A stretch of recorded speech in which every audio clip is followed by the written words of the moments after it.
Assalamualaikum warahmatullahi wabarakatuh.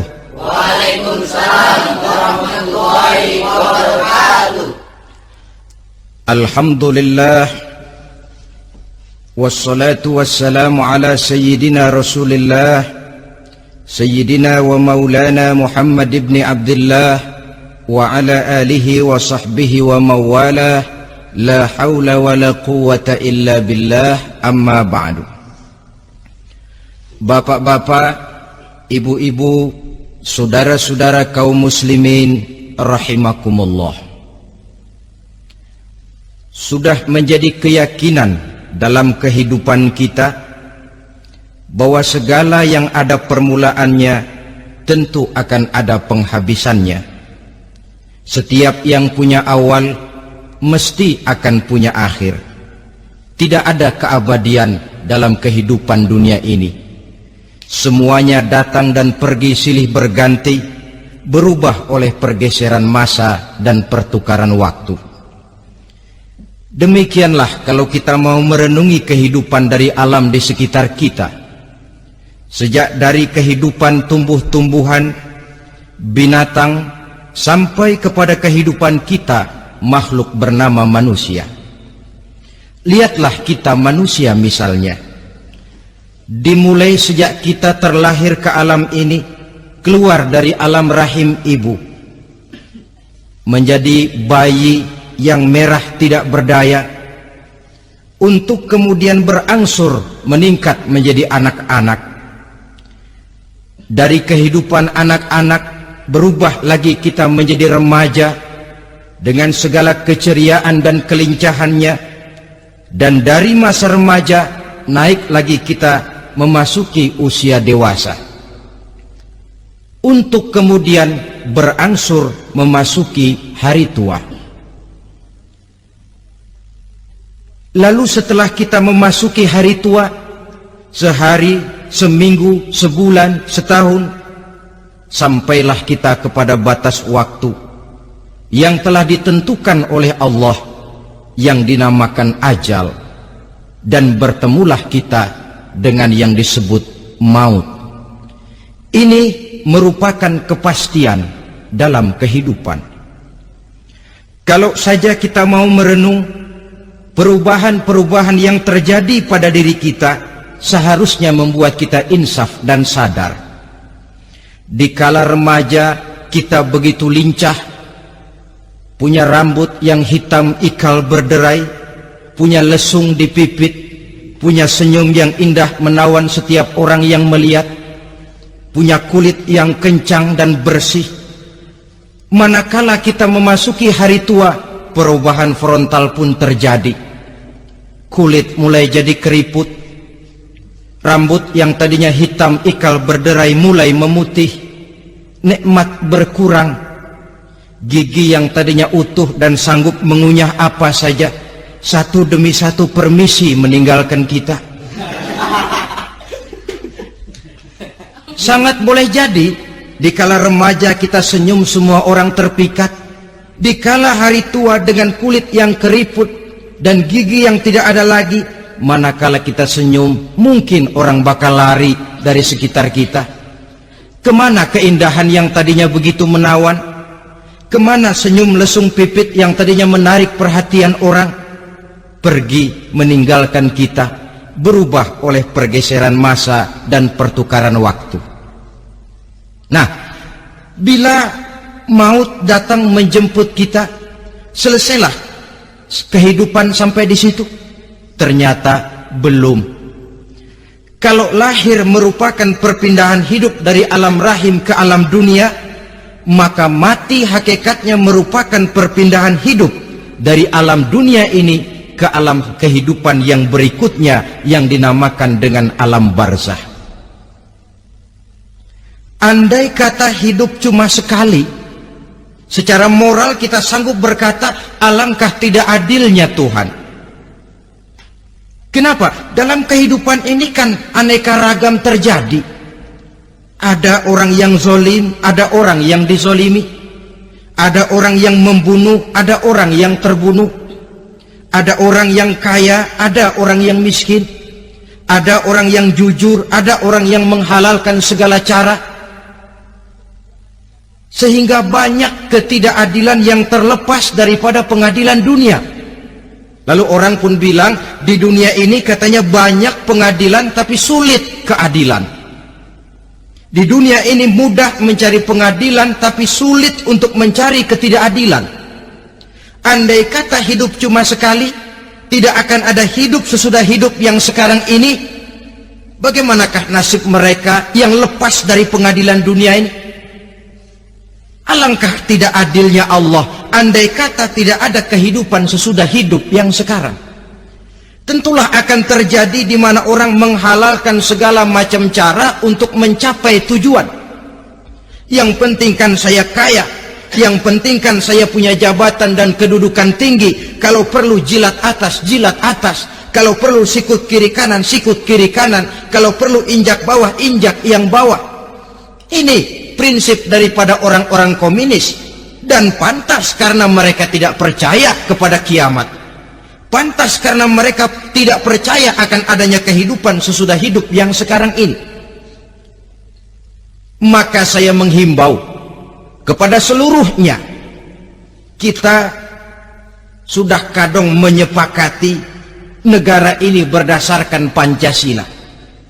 Kita sudah kadung konsensus bahwa PKI dengan seluruh ajarannya tidak punya hak hidup di bumi Pancasila yang kita cintai ini. Maka salah satu ajaran PKI tujuan menghalalkan cara. Kita orang Indonesia yang berbudi pekerti luhur, yang punya nilai budaya tinggi, janganlah sampai mencaci PKI, membubarkan PKI, mengutukkan PKI, tapi dalam kehidupan sehari-hari prakteknya prinsip komunis kita pakai. Apa itu? Tujuan menghalalkan cara. Asal sudah tujuan tercapai, cara apapun saja halal.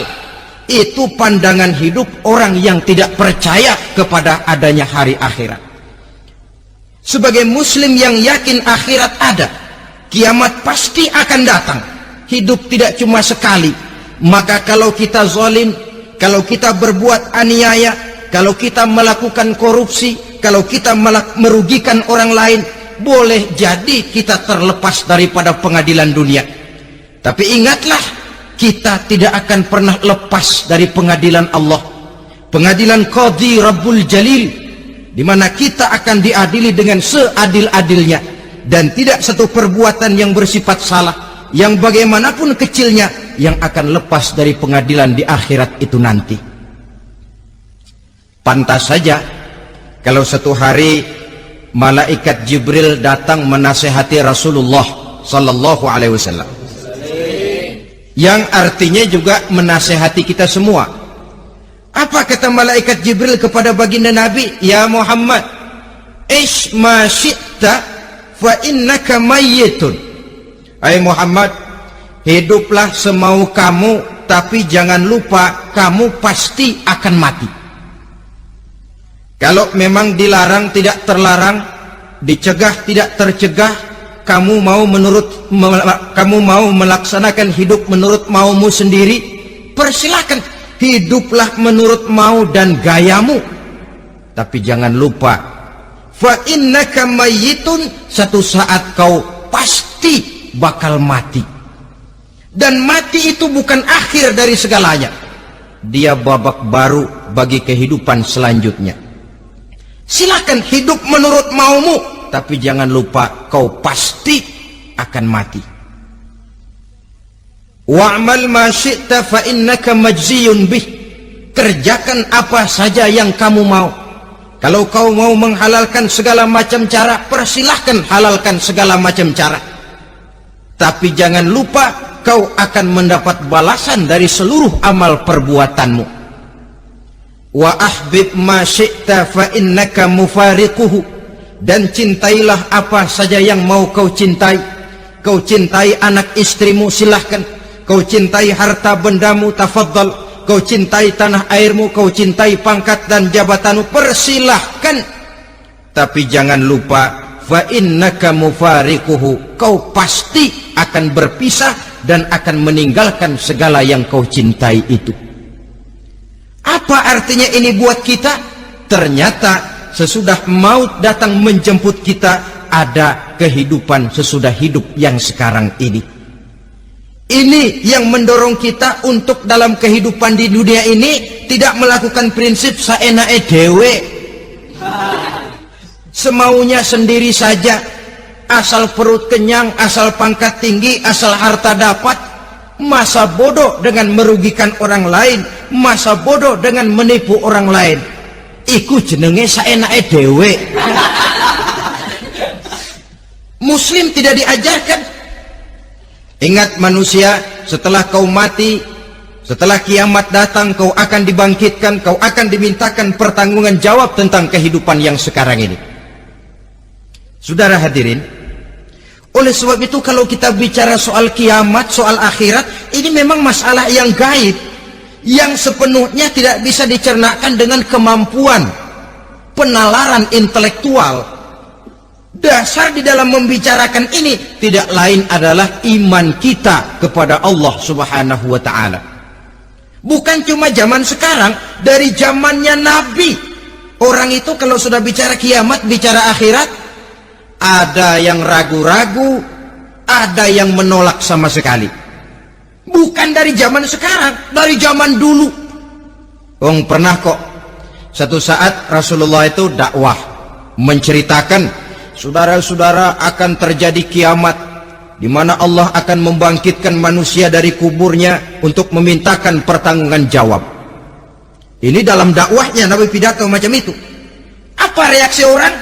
Yang beriman ya mantap, tapi yang tidak beriman, bajingan-bajingan Quraisy ini, mereka bertepuk tangan, mengejek, mencaci. Malahan ini yang luar biasa, ada dua orang kafir namanya Ubay bin Ka'ab dan Al-As bin Wa'il. Mendengar pidato macam ini, mereka buru-buru pulang ke rumah. Ngapain? Ngambil pacul. Lalu berangkat nyari kuburan tua. Dia gali itu kuburan, tulang-tulangnya diangkut, dibawa ke depan Nabi. Ya Muhammad, tulang-tulang yang udah hancur begini, siapa yang bisa ngidupin lagi? Yang macam-macam aja kamu Muhammad, nggak rasional, nggak masuk akal. Allah menjawab. Apa kata Allah? وَضَرَبَ لَنَا مَثَلًا وَنَسِيَ خَلْقَهُ قَالَ مَنْ يُحْيِي الْعِظَامَ وَهِيَ رَمِيمٌ قُلْ يُحْيِيهَا الَّذِي أَنْشَأَهَا أَوَّلَ مَرَّةٍ وَهُوَ بِكُلِّ خَلْقٍ عَلِيمٌ. Mereka memberikan perumpamaan kepada kami, kata Allah. Mereka melupakan asal kejadiannya. Mereka bertanya, siapa yang sanggup menghidupkan tulang belulang yang sudah hancur kayak begini?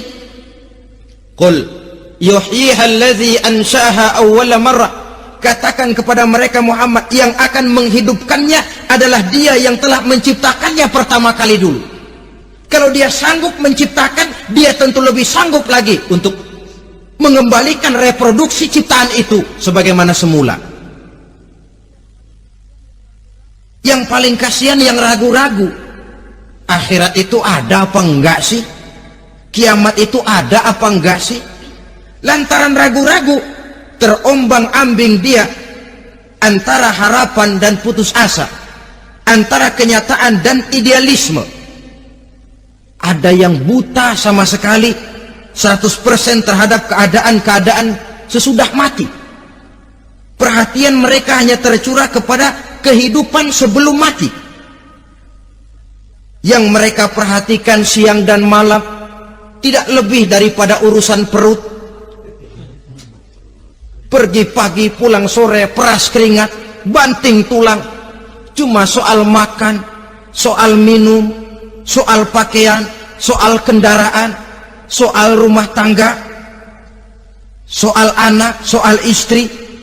Yang mereka pentingkan hanya soal-soal politik misalnya, ekonomi, pembangunan dan industri.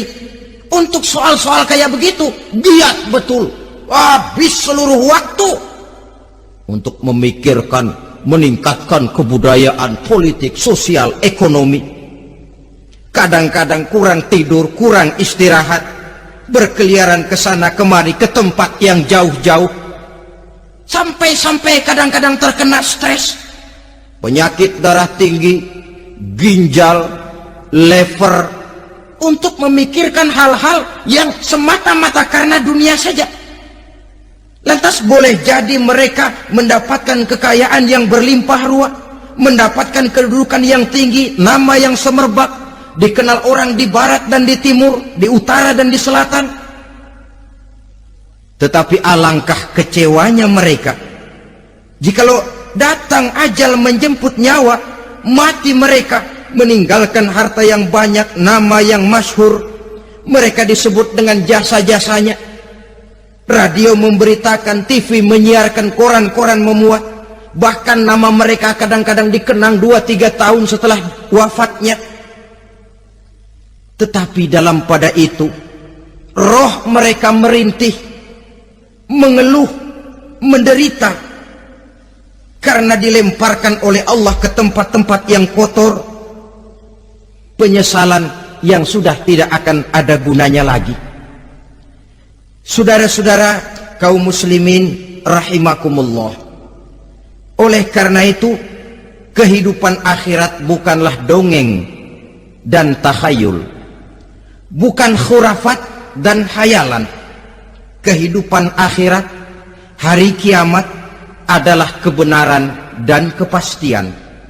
Dalam surah Al-Hajj ayat ke-7, Allah subhanahu wa ta'ala menyatakan, wa anna as-sa'ata atiyatun la raiba fiha wa anna allaha yab'asu man fil qubur, dan bahwasanya kiamat itu sesungguhnya adalah sesuatu yang pasti dan tidak ada keraguan-raguan lagi di dalamnya, dan bahwasanya Allah sungguh-sungguh akan membangkitkan manusia dari kuburnya masing-masing.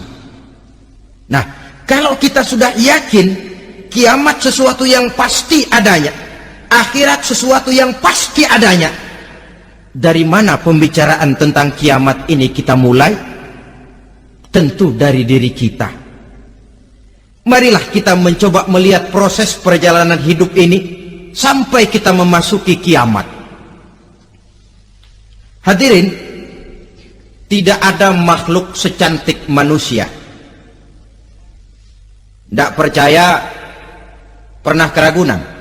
Nah, saudara masuk ke kebun binatang, segala macam makhluk ada di situ, ratusan macam jenis binatang.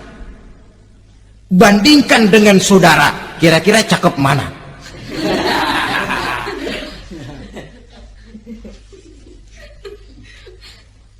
Dari seluruh makhluk yang diciptakan Allah itu, manusia fi ahsani taqwim, dalam bentuk yang paling sempurna, sejak susunan biologis sampai kemampuan berpikir. Biologis kita, ya Allah, diciptakan kita begini rupa, diberikan 2 kaki untuk berjalan, 2 tangan untuk bekerja, diberikan 2 mata, dua-duanya di depan. Pernah saudara mikir kalau mata kita yang satu di depan, yang satu di belakang? Ah, rasanya nggak laku kacamata itu.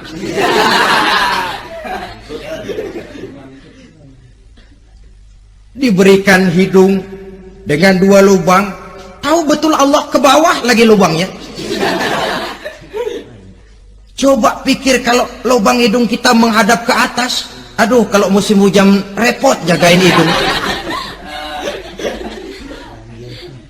Laqad khalaqnal insana fi ahsani taqwim. Sungguh telah kami ciptakan manusia dalam bentuk kejadian yang paling sempurna ketimbang makhluk-makhluk Allah lainnya. Nah, kesempurnaan manusia ini oleh karena hidupnya terdiri dari 2 unsur pokok. Pertama unsur jasmani dan kedua unsur rohani, jasad dan roh. Jasad yang terlihat sekarang ini, potongan saudara yang ngejedok di depan saya ini jasad saudara. Ini yang berasal dari saripati makanan yang dimakan oleh bapak ibu kita. Lalu hasil kerjasama yang baik antara ibu dengan bapak, terwujudlah kita.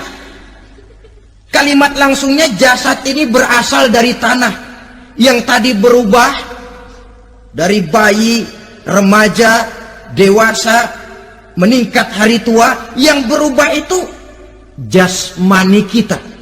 Kenapa? Karena jasmani itu materi, benda, daya tahannya terbatas. Dia berubah oleh pergeseran masa dan pertukaran waktu. Apa ada orang makin tua makin cakep? Jasmani oleh karena dia materi, dia berubah oleh pergeseran masa dan pertukaran waktu. Nah, yang menyebabkan jasmani itu bergerak karena ada roh di dalamnya. Ini yang menyebabkan kehidupan. Ini yang menjadi sumber kehidupan, pusat kesadaran dan pengertian dalam kehidupan manusia.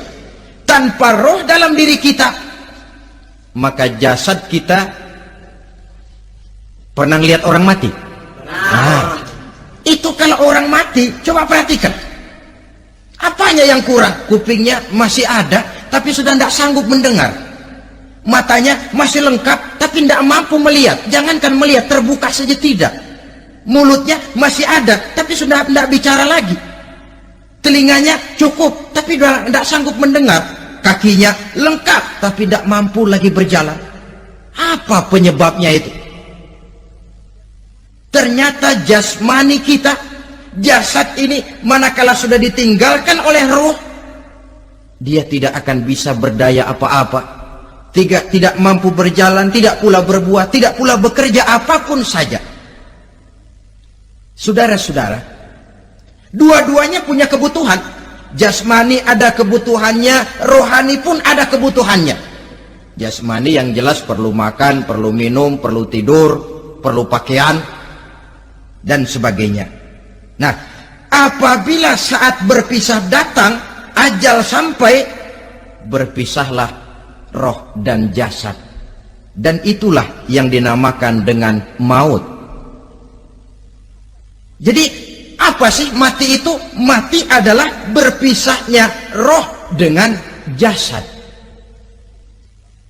Sebab itu Islam sangat menganjurkan kita untuk banyak-banyak mengingat mati.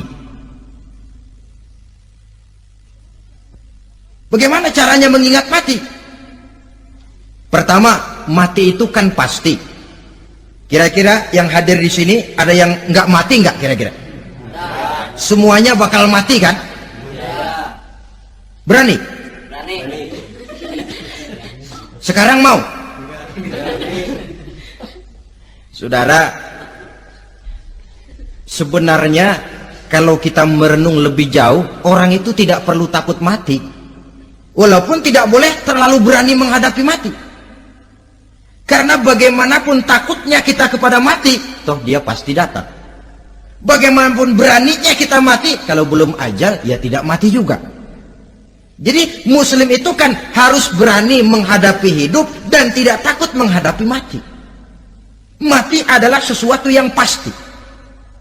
Muslim dianjurkan banyak-banyak mengingat mati dalam kehidupan.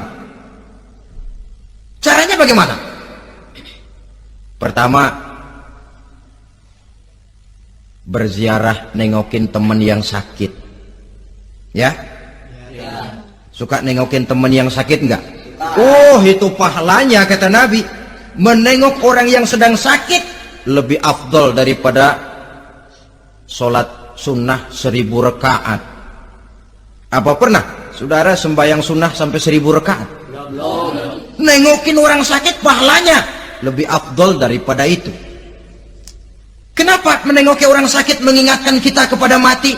Iya ya, ini teman saya yang kemarin seger banget, bercanda sama saya, ketawa sama-sama, sekarang terbaring tidak berdaya, hilang kemampuannya, hilang keceriaannya, sakit. Iya kalau sembuh, kalau ajal, iya sekarang giliran dia, kalau jatuh ke saya. lalu menghibur teman dengan kata-kata yang enak yang akan mendatangkan sugesti supaya dia cepat sembuh. Jangan nengokin orang sakit jujur, sakit apa lo? Perut. Emang teman gua kemarin sakit begini mati ya? Wah, itu orang bisa jadi shock lantaran etika kita tidak akan sampai ke sana. Menjenguk orang sakit akan mengingatkan kita kepada mati. Apalagi ziarah kubur. Ada yang orang tuanya sudah meninggal? Nah, kalau ada, ya tidak bisa tiap hari, sekurang-kurangnya seminggu sekali, Jumat pagi misalnya, ziarah kita ke kubur. Sehingga kalau kita masuk kubur kan ada etikanya. Assalamualaikum ya ahlal kubur wa inna insyaallahu bikum lahikun. Hai penduduk kubur, keselamatan bagi kamu dan kami yang masih hidup sekarang ini insya Allah pasti bakal nyusul kamu. Iya, yang kemarin gagah benar sekarang terbaring tanpa daya. Ini unggukan kuburannya. Yang kemarin ada sekarang sudah tidak ada. Kemana dia? Kami satu saat pasti akan begini. Ingat mati. Lalu apalagi yang bisa membuat kita ingat kepada mati? Mengawal jenazah. Bukankah sangat dianjurkan oleh agama? Bahkan kalau bisa sejak mengurusnya, memandikannya, mengkafankannya, menyolatkannya untuk kemudian mengantarnya ke kubur. Hari ini saya antar dia ke kubur, besok boleh jadi saya yang diantar orang. Hari ini saya solatkan dia, besok boleh jadi saya yang disolatkan orang. Hari ini saya masukkan dia ke liang lahat, besok mungkin giliran saya dimasukkan orang ke liang lahat. Ingat mati, tumbuh kesadaran. Lalu daya positifnya dalam kehidupan apa? Nah, saudara-saudara hadirin, orang yang mengingat mati bukan lantas menjadi lemah dalam kehidupan, menjadi putus asa, sedikit semangat, terbentur kesulitan, mudah frustasi. Bukan itu tujuannya kita diperintah mengingat mati. Jelasnya Islam menganjurkan kita untuk mengingat mati guna maksud-maksud yang positif, supaya orang lalu sadar hidup ini cuma sebentar. Maka mumpung hidup, nah ini mumpung, tapi mumpung yang baik. Mumpung hidup, maka hidup yang singkat ini harus saya pergunakan dengan sebaik-baiknya, melakukan kebajikan yang sebanyak-banyaknya, menjauhkan rasa malas, menunggu keajaiban yang datang dari langit, berleha-leha, bermain-main, sementara maut kalau dia datang tidak pernah main-main. Pantas kalau seorang penyair bernama Syauqi memesankan, tazawwad bittaqwa fa innaka la tadri idza hanna al-lailu hal ta'ishu ila al-fajri, kam min sahihin mata min ghairi illatin wa kam min alilin 'asha hinan minad dahri. Persiapkan dirimu dengan takwa, sebab kamu tidak tahu apabila malam datang kamu masih bisa hidup apa enggak besok pagi. Apa ada jaminan saudara yang kumpul di depan saya malam ini besok masih bisa hidup? Tidak. Ada jaminan? Tidak ada sama sekali. Kam min sahihin mata min ghairi illatin. Berapa banyak orang sehat mati nggak pakai sakit lagi. Sebabnya kadang-kadang ringan saja. Ada yang cuma jatuh di kamar mandi mati. Ada yang cuma ketiban pensil. Iya, kalau ketiban pensil 3 peti masa nggak mati. Ta'addadatil asbab wal mautu wahid. Sebabnya boleh jadi macam-macam, tapi mati satu juga, yaitu mati. Dia seperti kelapa yang terlalu tua jatuh ke bawah, yang kembang baru keluar pun jatuh ke bawah. Itulah mati. Dia datang menjemput yang bayi, dia datang mengambil yang anak-anak, dia datang juga kepada yang remaja, kepada yang dewasa, kepada yang tua sekalipun. Jangan yang remaja lalu berpikir, gua rasanya masih jauh banget mau mati. Ini sesuatu yang pasti yang kita tidak pernah diberitahu kapannya. Kalau dikasih tahu kapannya kan kita bisa, umpama malaikat maut datang ke rumah saya, saudara Zainuddin kau mati 80 tahun lagi. Oh, saya kan berhitung, masih lama, poya-poya aja dulu Tapi ini tidak pernah diberitahu kepada kita. Lantaran tidak diberitahu itulah kita perlu bersiap-siap dengan selalu mengingat-ingat mati yang mendorong kita untuk berbuat positif.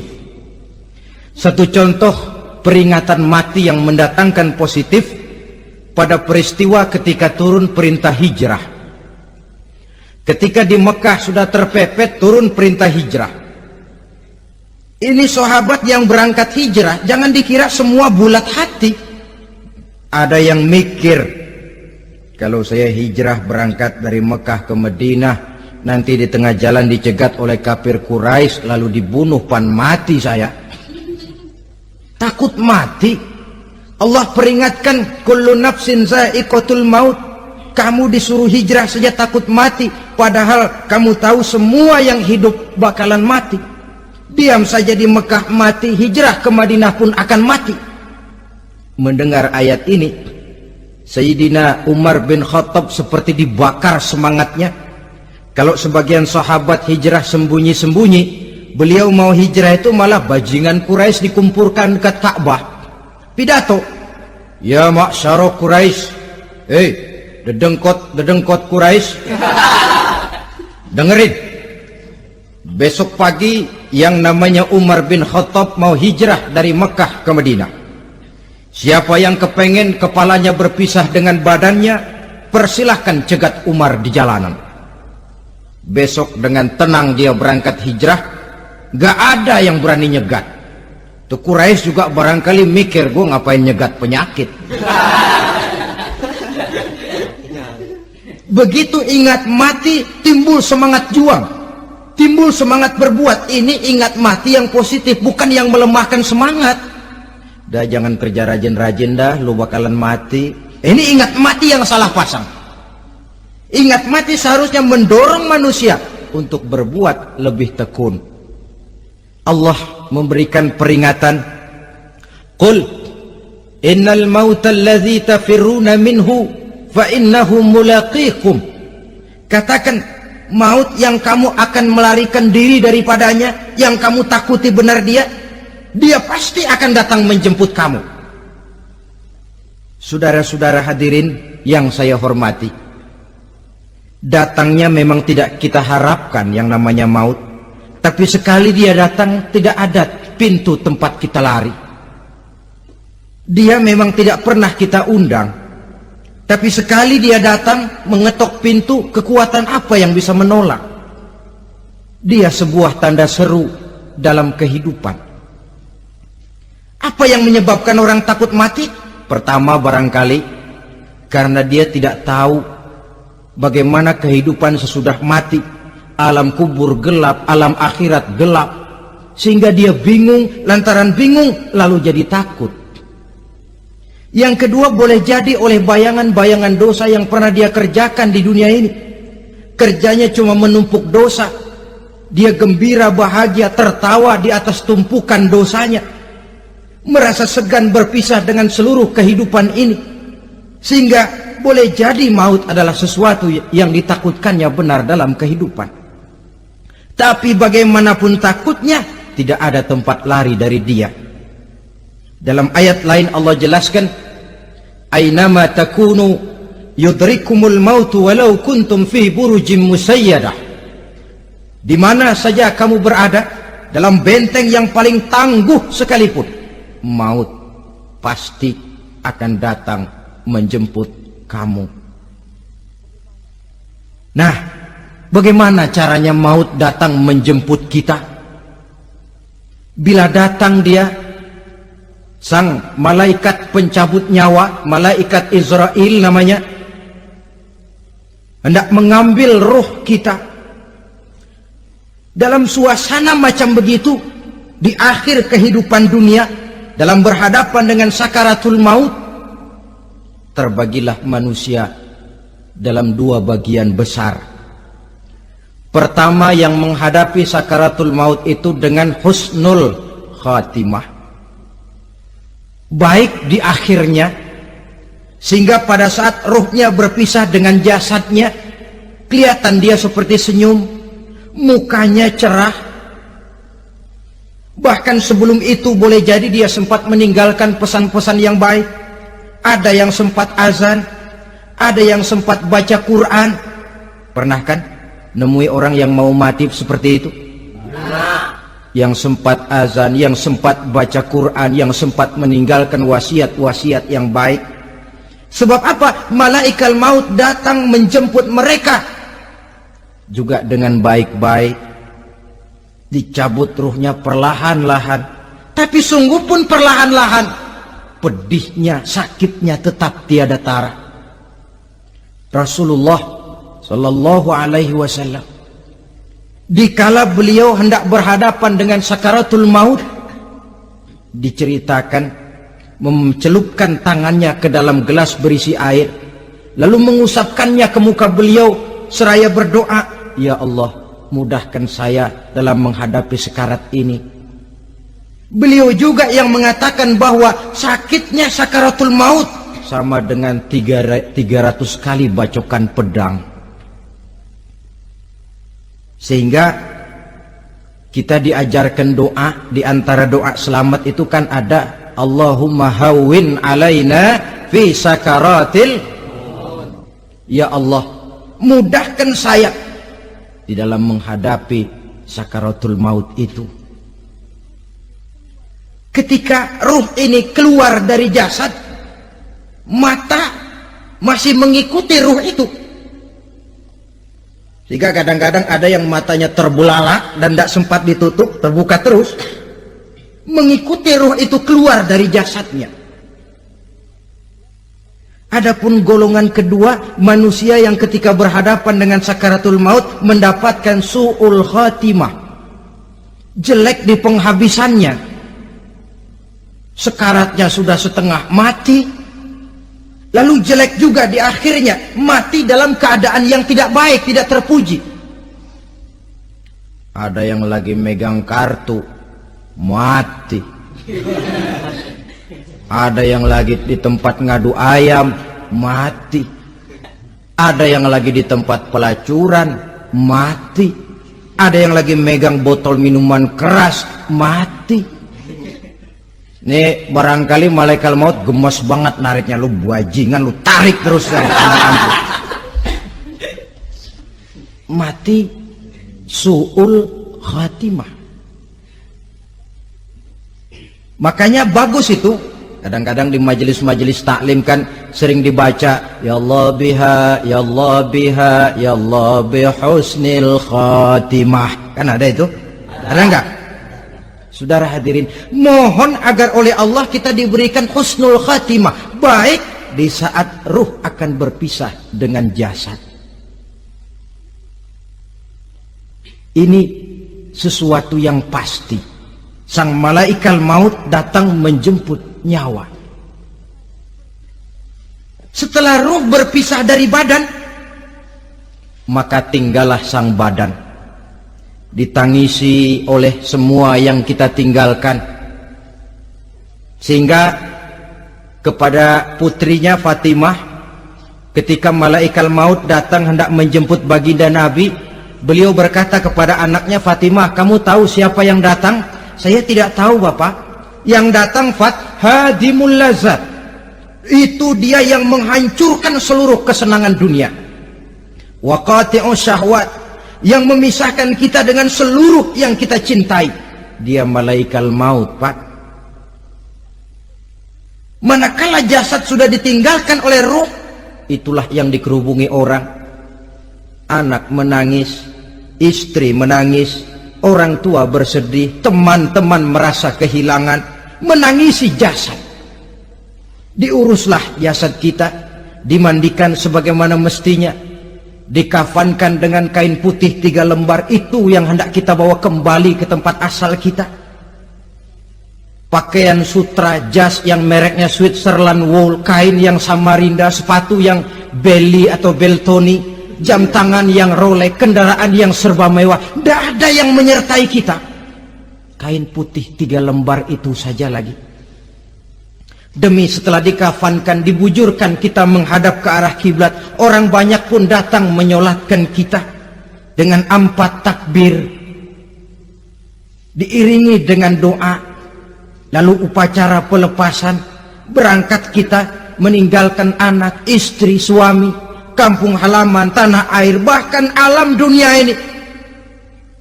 Selamat tinggal alam dan seluruh isinya. Tinggallah yang tinggal.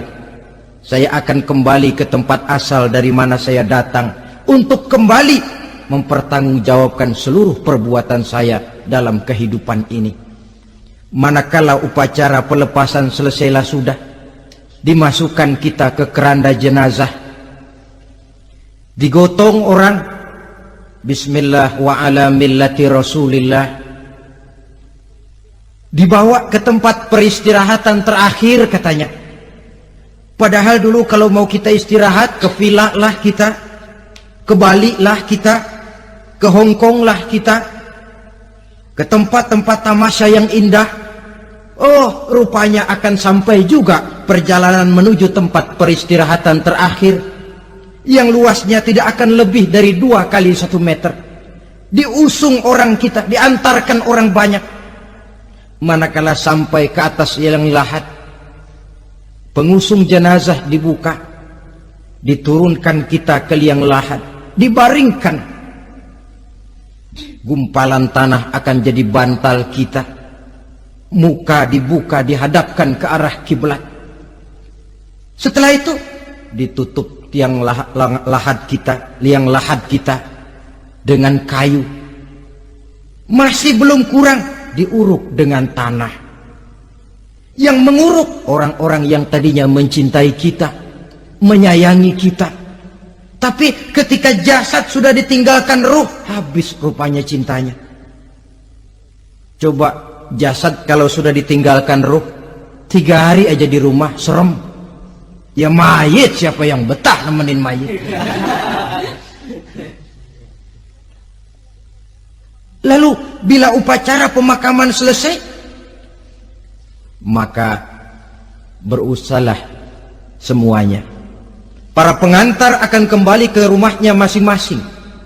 Maka masuk kita ke alam kehidupan, yaitu yang disebut alam barzah atau alam kubur. Apa selesai hidup sampai di situ? Tidak. Hanya beberapa langkah setelah yang mengantar kita pulang. Diriwayatkan dalam hadis Bukhari dan Muslim, bila seseorang sudah diletakkan di kuburnya, lalu yang mengantar kembali pulang, maka roh si mayit akan dapat mendengar bunyi terompah orang yang pulang itu. Bunyi terompahnya terdengar. Datang 2 malaikat menanyakan dia dengan pertanyaan-pertanyaan yang kalau bisa dijawab dengan betul, 2 malaikat yang bernama Munkar Nakir akan bilang, jawabanmu betul, tenanglah kau di sini, naumatal arus, tidurlah kau di sini seperti tidurnya pengantin. Orang yang baik-baik di alam kuburnya akan mendapat nikmat kubur, sehingga masa penantian yang lama. Sebab jangan lupa, kita masuk ke kubur itu kan menunggu sampai datangnya hari kiamat. Jadi kalau kiamat umpama masih 1000 tahun lagi, ya 1000 tahun kita menunggu. Orang yang baik-baik penantian di alam kubur, kata malaikat, naumatal arus, tidurlah kamu seperti tidurnya pengantin. Bagaimana sih tidurnya pengantin? Nggak berasa. Iya, kata anak sekarang, endah aja udah. Begitu mendusin pagi, kata lakinya, malam sebentar bener ya Neng. Sebentar betul katanya malam. Ya tentu saja tidak terasa. Kenapa? Dia tidak pernah memikirkan waktu. Terbawa oleh kenikmatan dan kelezatan yang dirasakannya dalam kehidupan. Tapi orang kafir, orang yang dosanya bertumpuk, tidak sanggup menjawab pertanyaan dua orang malaikat, maka dia akan mendapat azab di alam kuburnya terus menerus siang dan malam sampai datangnya hari kiamat. Ibarat maling ayam ketangkep, belum masuk pengadilan udah digebugin duluan. Kan begitu kan? Ada maling ayam nggak di sini? Nah, itu yang nyaut tadi pengalaman itu. Di sidang belum divonis, belum digebukin babak belur. Saudara hadirin, maka alam kubur bisa merupakan raudhatun min riyadil jannah, taman di antara taman-taman surga, pun juga bisa merupakan hufratun min hufarin niran, menjadi liang daripada neraka. Ada lagi riwayat yang dari Imam Muslim yang diperoleh dari Zaid bin Sabit. Zaid bin Sabit cerita, satu hari kami bersama Rasulullah sallallahu alaihi wasallam berada dalam kebun kepunyaan Bani Najjar.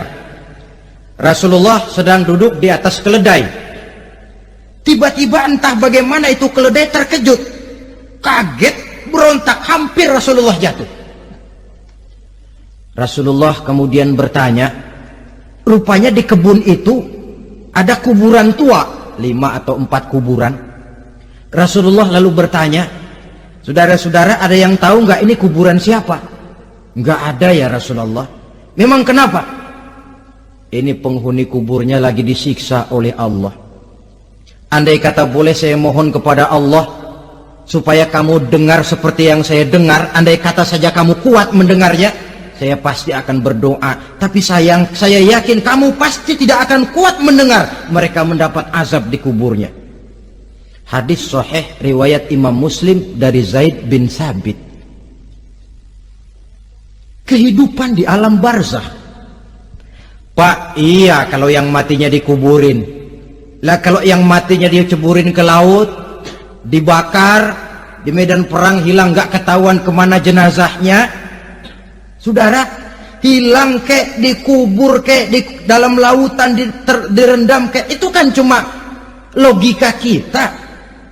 Menurut Allah tidak ada perbedaan orang mati dikubur di dasar lautan atau dibakar sampai jadi abu atau gugur di medan perang tidak ketemu jenazahnya. Entah mereka tetap masuk ke alam barzah namanya. Jasad boleh hancur, tapi roh sebagai sumber kehidupan, pusat kesadaran dan pengertian, dia tetap ada, mengalami kebahagiaan dan kegembiraan atau mengalami kepedihan dan penderitaan, bergantung kepada amalan yang kita lakukan dalam kehidupan di dunia ini. Maka dalam Yasin tadi kan jelas, qul yuhyiha alladzi ansha'aha awwala marrah, yang menghidupkan mereka yang dikubur di dasar lautan, mereka yang dibakar sampai jadi abu, yang akan menghidupkan ialah Allah yang menciptakan mereka dulu pertama kalinya. Jadi kalau sudah ada aslinya, ya tentu tidak perlu contoh lagi, akan sangat mudah membuatnya. Orang tua kita, keluarga kita yang sudah berpulang, mereka di alam barzah sekarang ini bisa mendapat nikmat kubur, bisa mendapat azab kubur, bergantung amalan mereka dalam kehidupan di dunia ini. Dalam Musnad Imam Ahmad dan Sahih Abi Hatim malah ada tambahan riwayat, orang yang banyak kebajikannya di dunia, amalannya akan datang menemani dia. Sholatnya dekat kepalanya, puasa sebelah kanan, zakat sebelah kiri, menghibur dia. Malahan dikatakan berbentuk orang yang cantik menemani dia di alam kuburnya. Aneh, dia tanya, man anta lam ara fid dunya ajmal minka? Siapa kamu? Di dunia ini belum pernah saya melihat orang secantik kamu. Dia jawab, ana amaluka saleh. Saya adalah amalmu yang soleh yang kau kerjakan waktu di dunia. Saya sekarang diperintahkan untuk menemani kamu di sini. Alhamdulillah. Sedangkan amalnya yang jahat akan datang dalam bentuk yang menyeramkan menemani dia di sana. Bayangin deh, di kuburan ditemenin yang serem-serem. Sama juga di dunia. Di dunia, kalau kita di tempat gelap ditemenin orang cakep, enak nggak? Wah, pengalaman. Tapi coba bayangin, sudah tempatnya gelap, yang nemenin jelek nggak ketulungan, gerah kita. Nah, saudara hadirin yang saya hormati, lalu bagaimana tempat arwah-arwah yang sudah kembali menghadap Allah yang disebut mustaqarrul arwah itu? Macam-macam tingkatannya sesuai dengan profesi dan amalannya waktu di dunia. Ada roh-roh itu yang setelah pisah dengan jasad, artinya mati, ditempatkan di tempat yang disebut a'la iliyin, tempat yang tertinggi. Siapa ini? Arwahnya para nabi dan para rasul.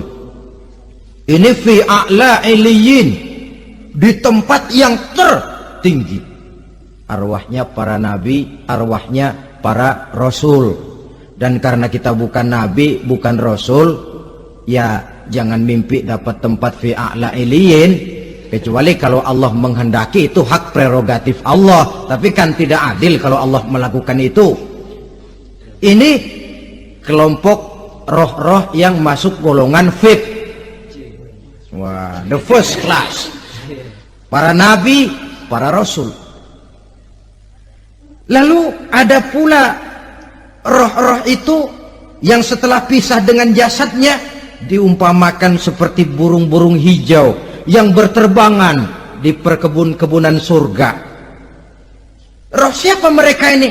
Rohnya para syuhada, orang-orang yang mati syahid gugur membela agama. Nah, ini bedanya orang mati syahid dengan pahlawan, ya. Apa bedanya syuhada dengan pahlawan? Kalau syuhada, orang yang gugur membela agama, niatnya karena Allah, mati syahid. Kalau pahlawan, orang yang gugur membela negara, orang yang dianggap berjasa kepada pemerintah. Klimaksnya, kalau orang mati syahid jelas surga, tapi pahlawan belum tentu surga. Kenapa? Bergantung kepada negara macam apa yang dibelanya dan pemerintah model mana yang dibelanya. Di negara-negara komunis misalnya, banyak nggak pahlawan? Banyak. Dengan sekian tanda jasa yang mati di medan perang dan sebagainya. Kira-kira pahlawan komunis masuk surga nggak? Ya, kalau pahlawan komunis masuk surga, kita nggak kebagian kapling di surga barangkali. Inilah bedanya pahlawan dengan orang mati syahid. Kemudian ada pula roh itu yang tertahan di pintu surga. Tertahan di pintu surga. Ini seperti tadi, orang yang mati syahid tapi masih ada kaitan di dunia. Rasulullah pernah ditanya orang, ya Rasul, kalau saya maju ke medan perang bela agama, mati syahid, apa saya masuk surga? Iya, masuk surga. Kecuali kata Nabi, kalau masih punya utang. Nah, tertahan di pintu surga. Ada pula roh itu yang tertahan di alam kuburnya. Ini umumnya seperti tadi itu. Ada mempunyai dosa, mempunyai kesalahan, sehingga merasakan azab kubur. Ada juga roh itu yang tertahan di permukaan bumi. Mereka yang dalam hidup selalu menumpuk dosa-dosa yang besar, meninggal sebelum keburu untuk bertaubat. Saudara hadirin yang saya hormati, inilah yang kita khawatirkan.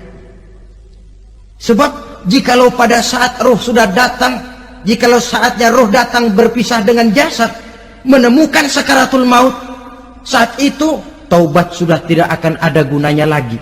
Masuk ke alam kubur, mendapat azab kubur sampai datangnya hari kiamat. Berapa lama di alam kubur ini? Menunggulah kita sampai datang saatnya kiamat. Nah, saudara-saudara, apa tanda-tanda hari kiamat? Kapan dia akan datang? Bagaimana hal ihwal manusia pada saat terjadi kiamat? Bagaimana alam ini? Bagaimana perhitungan di padang mahsyar? Insya Allah akan saya ungkapkan pada bagian kedua dari ceramah ini. Insya Allah kita akan lanjutkan pembicaraan ini sampai kepada terminal paling akhir, surga dan neraka. Inilah saja pertemuan kita pada kesempatan kali ini. Terima kasih banyak atas segala perhatian. Mohon maaf atas segala kekurangan. Wabillahi taufiq wal hidayah. Wassalamualaikum warahmatullahi wabarakatuh. Waalaikumsalam warahmatullahi